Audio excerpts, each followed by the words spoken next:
Hey guys, welcome back to my channel. I'm Ailey if you're new. Today we're going to be looking at the new Jaclyn Cosmetics Skin Perfecting Blurring Tint and her concealer as well. What's it called?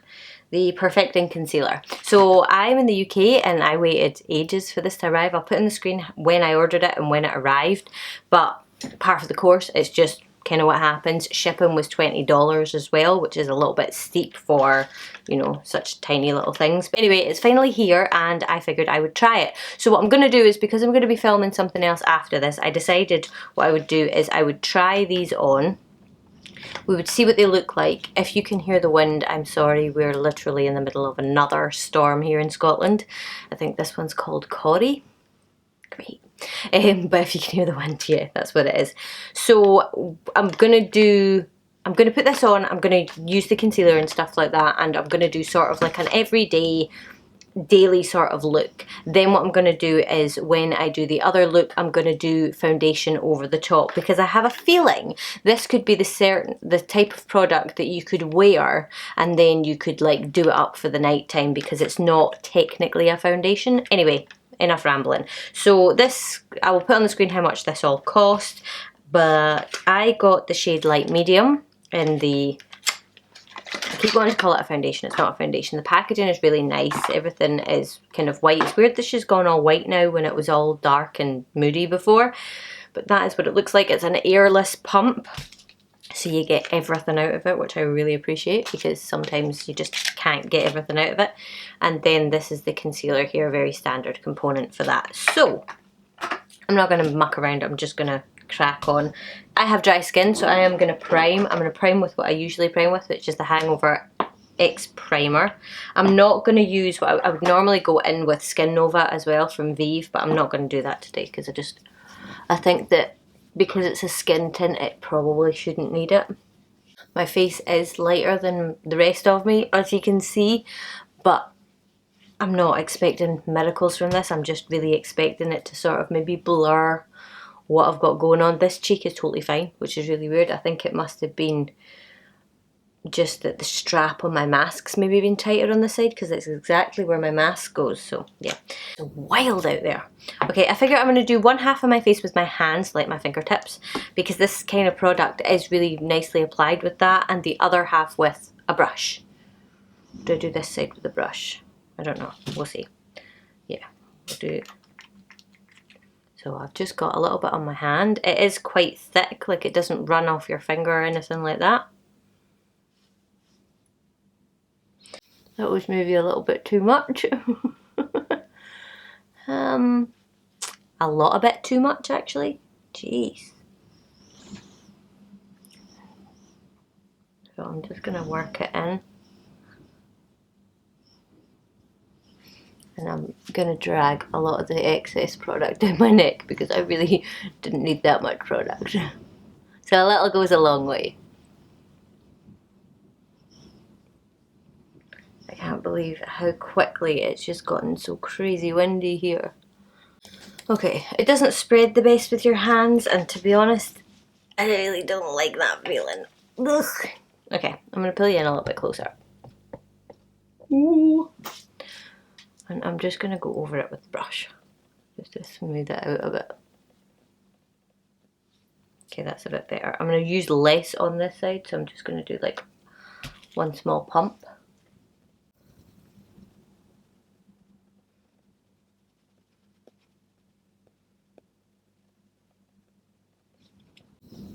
That was another sort of half a pump-ish.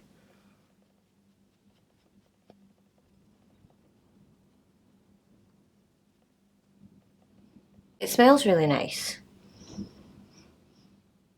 It smells, I don't know, it's kind of skincare-y, like a really, really light fragrance to it. I don't know if it is fragrance, but it definitely has a little bit of colour to it. I'm just going to take that off my hand and add it on. That was about 3 pumps for my entire face. And I mean, it's definitely done something. I prefer this side to this side, definitely. Just going to add a little bit with the brush.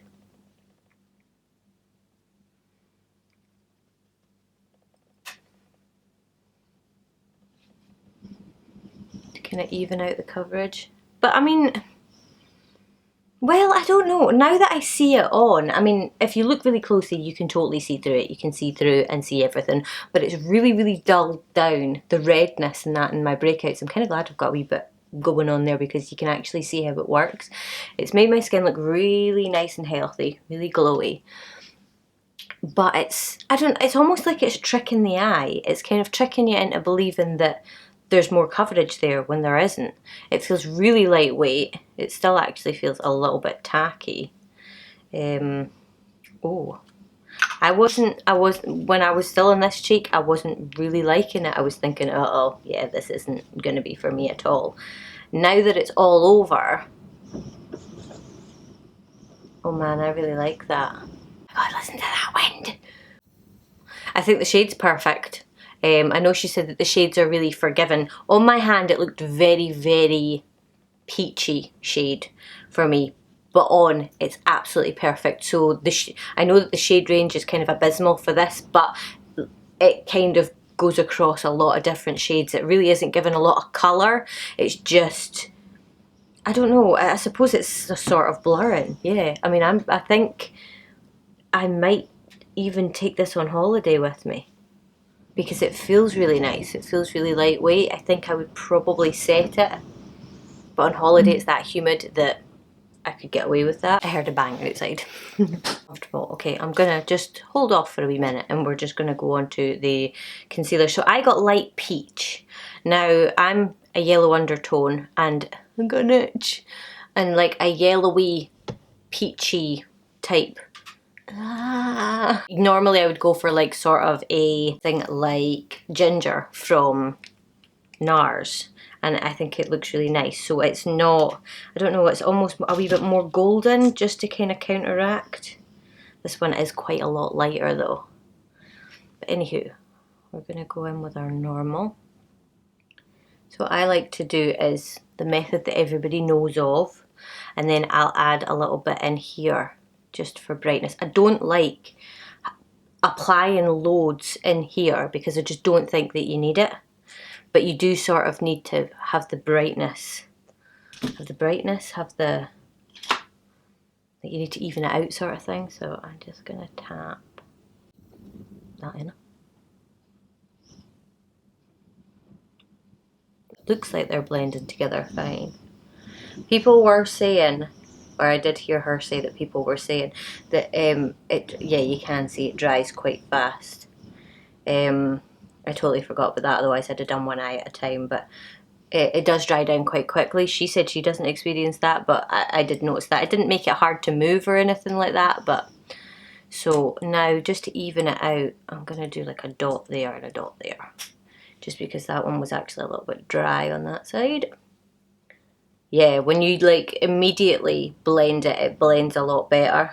I have like under eye creases that are there constantly, but I don't really have a lot of like darkness underneath my eyes, so I don't have to wear a lot of concealer. It's just really to even out. To be honest, a lot of the time I don't even bother. I'm going to leave this side of my face completely the same, and on this side I'm going to spot conceal just to kind of see how. And because the concealer is too light for this, I'm just doing it with my NARS concealer. And I'm literally just tapping. I'm not going in with a fine detailer brush and doing it that way. I can barely see what I'm doing. I'm just doing that. So it's just to see. I haven't set my under eyes. So we're going to go in and I'm going to show you exactly what they look like. See what I mean about the creases? They're always there, so don't, oh, look. Okay, so it massively transfers. There you go. Ooh. Okay, so I would say it does need to be set. I'm going to set this side and just see if it makes much of a difference. I'm just taking my Charlotte Tilbury Flawless Finish powder. I love this stuff. I need a new one. Might get some this weekend in Glasgow. See how flush I'm feeling. Oh my god. Okay, it looks stunning when it looks so much nicer when it's set. So there you can see the kind of the before and after. It just looks, oh my god, I just poked myself in the eye. It just looks so much more flattering. Here it's sort of catching the light and casting funny shadows and that. So yeah, I would definitely say set it. I know that she said that she doesn't set it sometimes, but I suppose it would vary person to person as well. But just going by like what the product actually looks like on the skin before it's set, I would say set it. Looks a lot nicer, I think. But there on the skin as well, I mean, obviously you can still see stuff through it. On this side, if you're somebody that doesn't have like a big kind of breakout, that's quite a big breakout for me, because generally I don't really have it that bad unless it's on my neck. So this is generally what my skin is like, and I think it looks stunning on that. I mean, we're kind of up close and personal here, but you know, we do kind of scrutinize ourselves like that. Whoop. Back like that, I mean, I do have relatively bright lights, but mine, I've noticed with my lighting, when I come to the end result of my video, it doesn't really look like a lot of other YouTubers, because theirs makes their face look like really flattering. Mine, you can still see bits and pieces that are like a wee bit iffy. Okay, I'm gonna like do minimal bits and I'll be back, and by the time it takes me to do that, I'll know, it'll like have settled and I'll know a little bit more about it. Okay, so I just literally did my eyebrows, just obviously to kind of complete the look, and I threw on something on my lips just to take away the foundation-y looking appearance, and I really like this. I think it's an everyday sort of thing, or if you're somebody who wears everyday sort of makeup, I think that you would love it and you would wear it every day, or like wear it whenever you would wear makeup normally. But it doesn't look too dry so far. After even putting powder over the top, it still looks really nice. But it's weird. It looks like it has coverage, but you can still see stuff through. So it looks really skin-like, which I really like. I don't like foundations that look heavy foundation-y. I have this video going too long, so that is pretty much it. If you want to buy it, I'll leave the link in the description box. It's not an affiliate link or anything like that, but it'll just take you over to the website to buy it. I'm pretty sure it's coming out on Morphe as well, but I don't know if it's coming to the UK site. Okay, so I thought it would be a really cool idea to apply a foundation over the top, just to see if this makes a good base for a foundation, or if like you could wear it out on a daytime and then come home and not have to completely wash your face before you go to your nighttime look. So I figure a cream could be a better idea, because it might not like disturb it as much underneath. So I'm going in with the KVD Beauty Good Apple foundation and the same brush, and I'm not going to go too crazy, but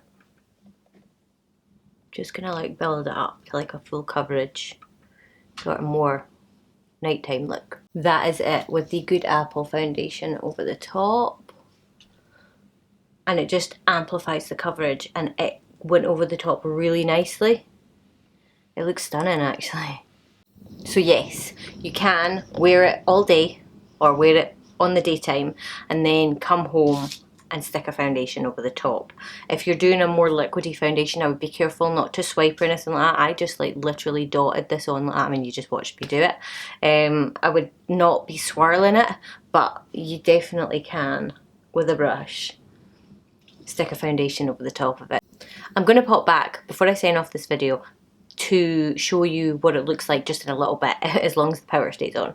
I'm basically going to do a eye look. I'm going to do another recreation of a P. Louise eye look, because I want to recreate them on hooded eyes for people to show that it's possible.